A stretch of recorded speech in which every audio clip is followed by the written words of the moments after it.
미국은 초강대국의 지위를 사랑합니다. 막대한 군사력, 막대한 경제력, 그리고 막대한 부채까지요. 만약 채무가 상환을 요구받거나 어떤 주가 성조기에서 별 하나를 빼도 되겠다고 결정한다면 어떻게 될까요? 텍사스가 정말로 독립할 수 있을까요? 캘리포니아가 아보카도로 제국이 될 수 있을까요? 버지니아는요? 어떤 주가 실제로 독립해도 생존할 수 있을까요? 이 분리 투어의 첫 번째 목적지 론스타주에서 알아봅시다. 혹시 눈치채셨을지 모르지만 텍사스는 정말 큽니다. 무려 26만 9천 평방마일의 바비큐 땅이죠. 또한 나 건드리지 마라는 분위기도 있습니다. 예전엔 독립된 나라였습니다. 솔직히 말해서 텍사스는 그 이별을 아직도 완전히 극복하지 못한 것 같아요. 우리 모두 그런 경험 있잖아요. 만약 텍사스 공화국이 다시 부활한다면 그냥 살아남는 정도가 아닐 겁니다. 더 크고 부유해지며 아마 참을 수 없을 만큼 자랑스러워할 겁니다. 리오 그란데 강은 천연 해자 역할을 하고 해안선은 3,400마일에 달하는 글로벌 무역을 위한 환영 지도입니다. 파나마 운하처럼 병목이 없고 대부분 순조롭게 항해할 수 있습니다. 병목 지점이 있을 수 있지만 그 부분은 나중에 말씀드리겠습니다. 텍사스는 미국 무역의 코스트코로 석유, 가스, 전기, 소고기, 기술, 풍력 등 모두 갖추고 있습니다. 텍사스에는 다 있습니다. 아마 할인 핫도그도 있을 겁니다. 텍사스는 다른 주보다 압도적으로 많은 에너지를 생산합니다. 텍사스는 미국의 석유와 가스의 수도로 2,010억 배럴의 원유와 실제 산처럼 쌓인 천연가스를 보유하고 있습니다. 플로리다는 크게 뒤처진 아이위로 단순히 숫자만 채웁니다. 텍사스가 미국의 절반의 전기를 공급하며 나라의 불을 밝히고 있습니다. 말 그대로 만약 미국이 전기 공급이 끊긴다면 텍사스가 좋아, 내가 직접 할게라고 중얼거릴 겁니다. 이곳은 주정부가 감당 못할 만큼 에너지가 넘칩니다. 여기는 미국의 과잉활동하기 같아요. 손가락 물감 대신 원유를 사방에 뿌리고 있죠. 텍사스는 자기 자신만을 위한 에너지를 생산하는 게 아니라 다른 모든 사람들에게도 에너지를 공급합니다.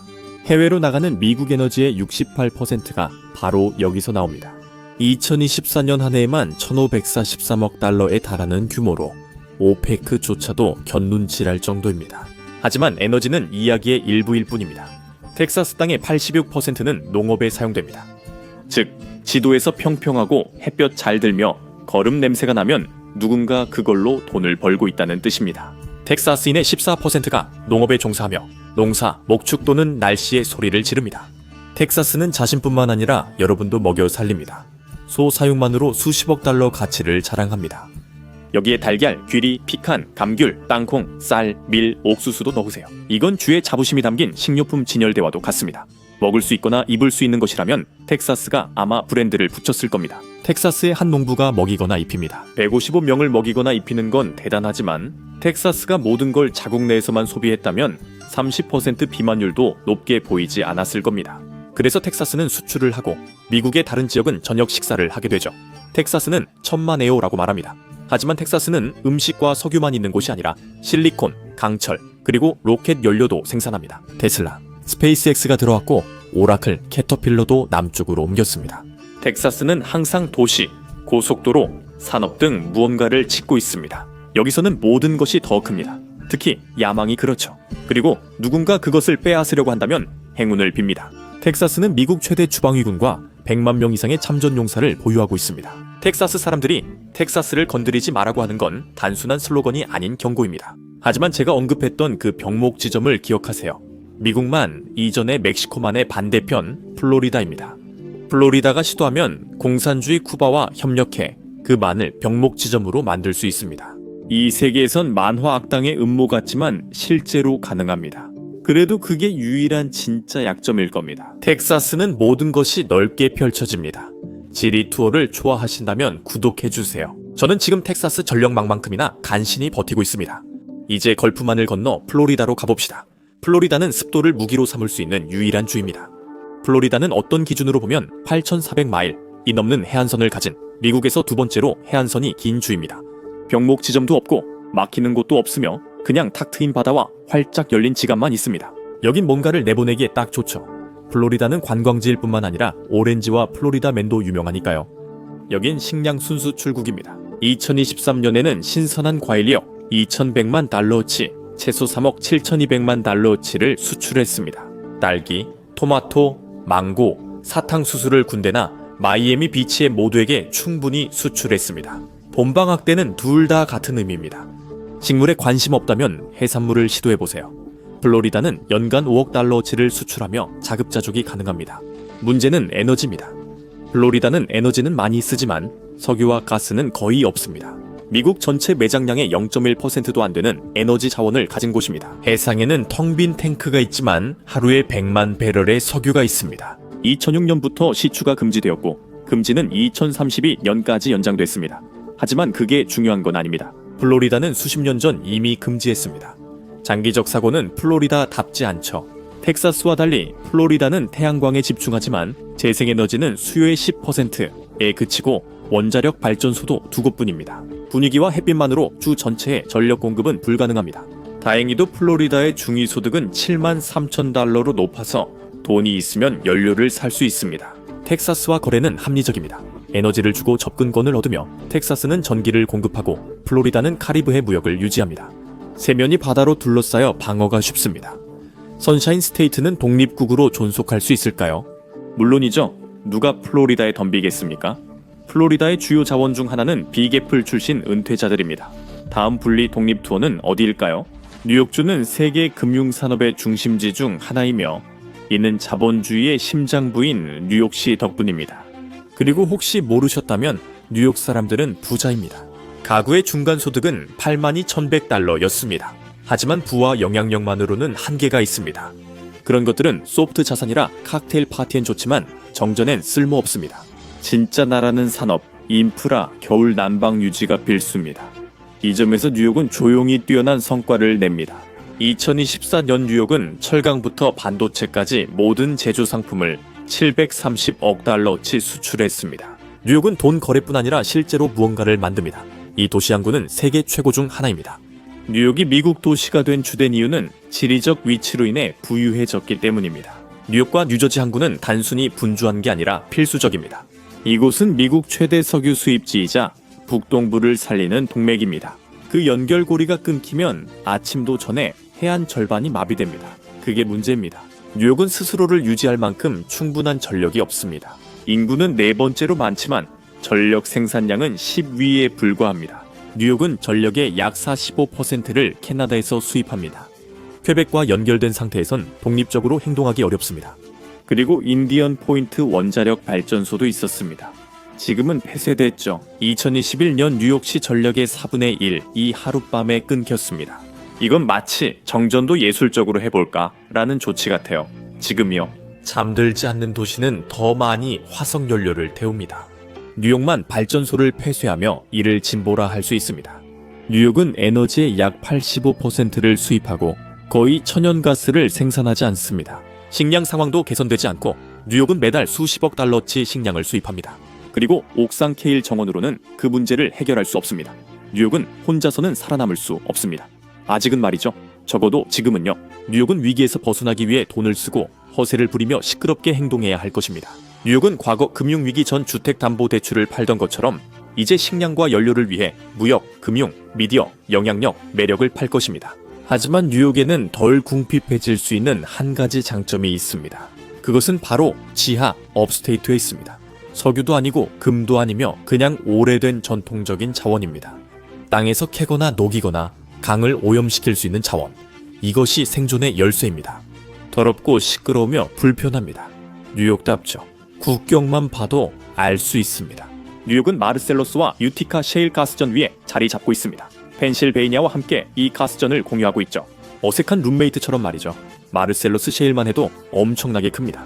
미국에서 가장 큰 매장량이에요. 하지만 뉴욕은 2014년에 프래킹을 금지했습니다. 환경에는 좋지만 생존에는 치명적이죠. 한편 펜실베이니아는 그 얘기만 합니다.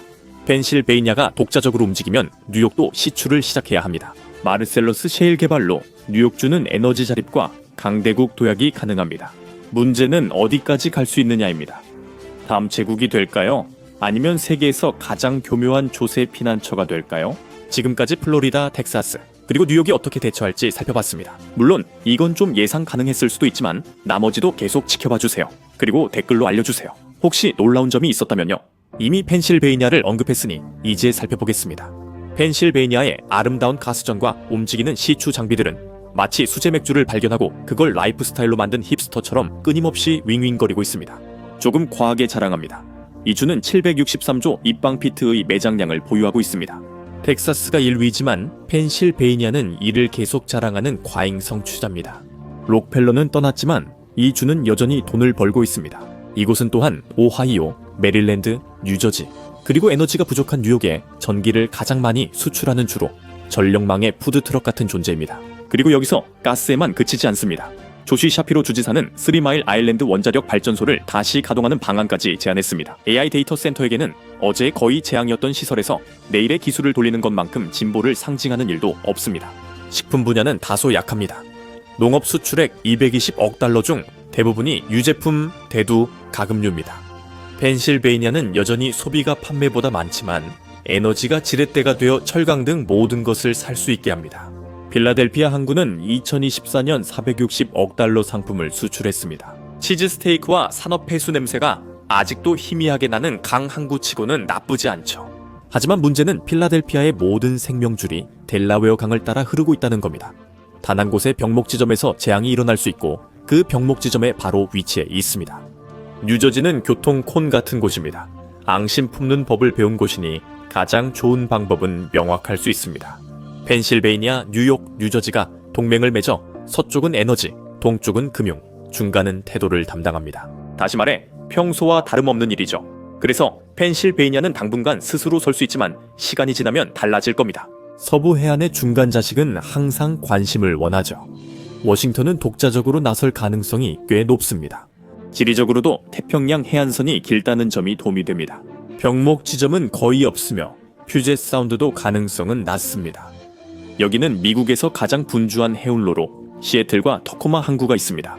이 항구들은 미국 5위의 물동량을 자랑하며 워싱턴주가 캐나다와 우호 관계를 유지하는 한 무역은 활발할 것입니다. 그렇지 않다면 브리티시 컬럼비아는 국경 너머 전기를 끊을 수 있는 주와 싸우기 전에 재고해야 할 것입니다.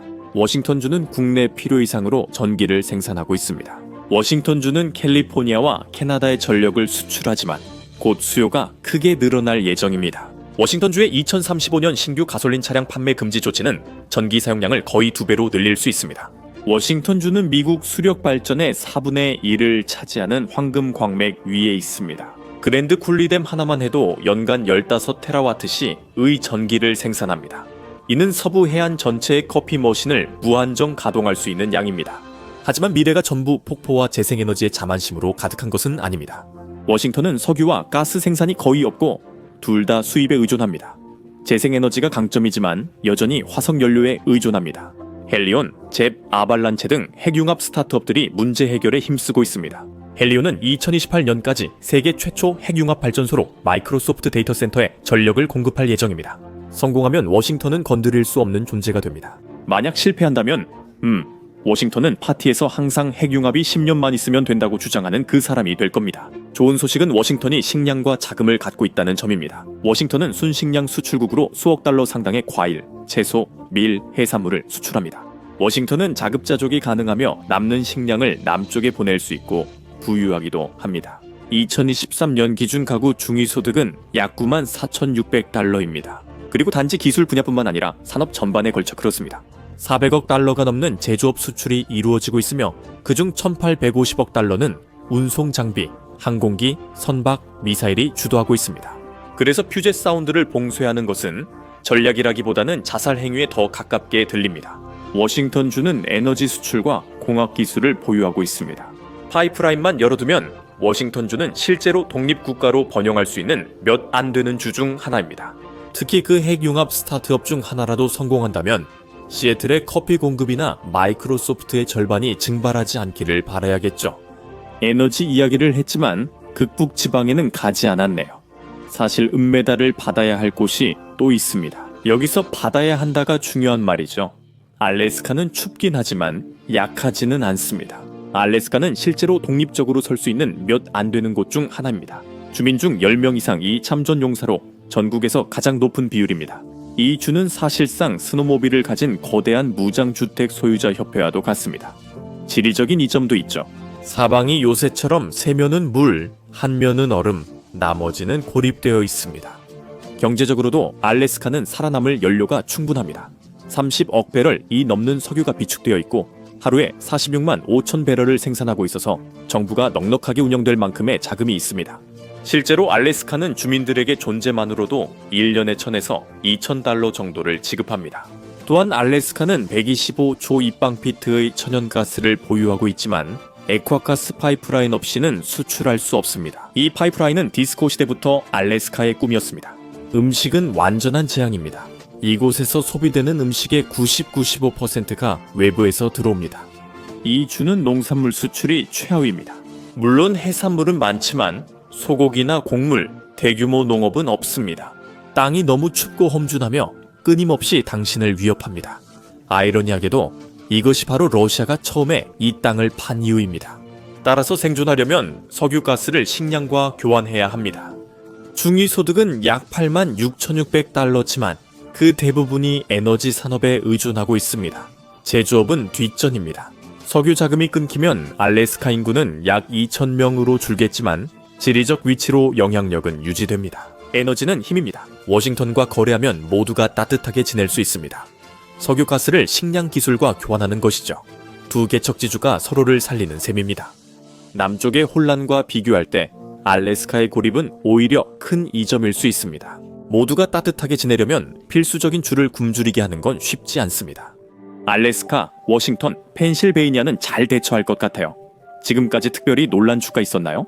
여러분의 생각을 댓글로 남겨주세요. 이제 극북에서 남부 깊숙한 곳으로 가봅시다. 미시시피는 지도가 유리하고 멕시코만에 접근할 수 있으며 강을 통제하고 실제로 중요한 무역로를 바로 앞에서 지켜볼 수 있습니다. 하지만 좋은 소식은 거기서 끝입니다. 2023 연주 수입의 거의 절반인 1,060억 달러가 워싱턴에서 직접 들어왔습니다. 그것은 전체 예산의 47%에 해당합니다. 연방정부는 미시시피의 슈가 데디입니다. 만약 그 관계가 끝난다면 미시시피는 소파 뒤를 뒤져 돈을 찾아야 할 겁니다. 10억 달러나 그 정도 되는 돈을 찾으려고 말이죠. 상황은 더 나빠집니다. 이 주는 생산하는 것보다 4배나 더 많은 에너지를 소비하지만 천연가스는 거의 생산하지 못합니다. 물론 약간의 석유는 있습니다. 2025년 4월에 23만 2천 배럴 정도인데 이게 좋아 보일 수도 있지만 사실 이 수치는 다른 14개의 주보다도 뒤처진다는 걸 알게 되면 별로 대단하지 않다는 걸 알게 됩니다. 미시시피는 에너지 분야 주요 주자가 아니며 게임 밖에 있습니다. 식량 상황도 좋지 않습니다. 미시시피는 250억 달러치의 농산물을 수출했지만 그 대부분은 다른 곳에서 재배된 농작물을 가공한 것이었습니다. 식료품점 진열대의 90%는 수입품입니다. 여기에 전국 최저 수준 중 하나인 중위 가구 소득 54,200달러가 더해집니다. 그리고 상황은 암울함을 넘어 간식 좀 보내달라는 수준이 됩니다. 그래도 지리적 위치가 한 줄기 희망을 줍니다. 멕시코만과 미시시피강으로 이곳은 무역과 정제의 중심지입니다.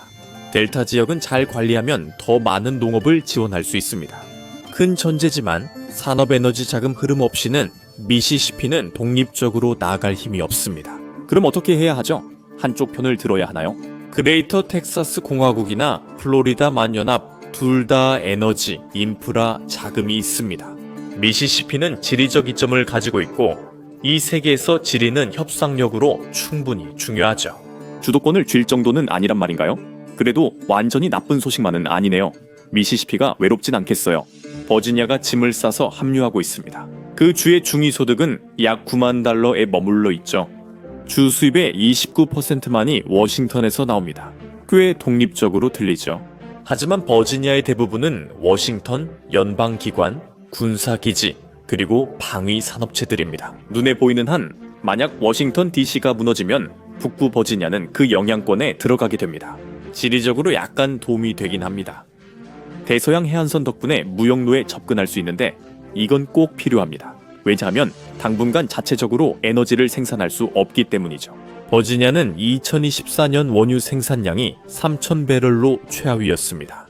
그건 산업이 아니라 그냥 취미 수준이죠.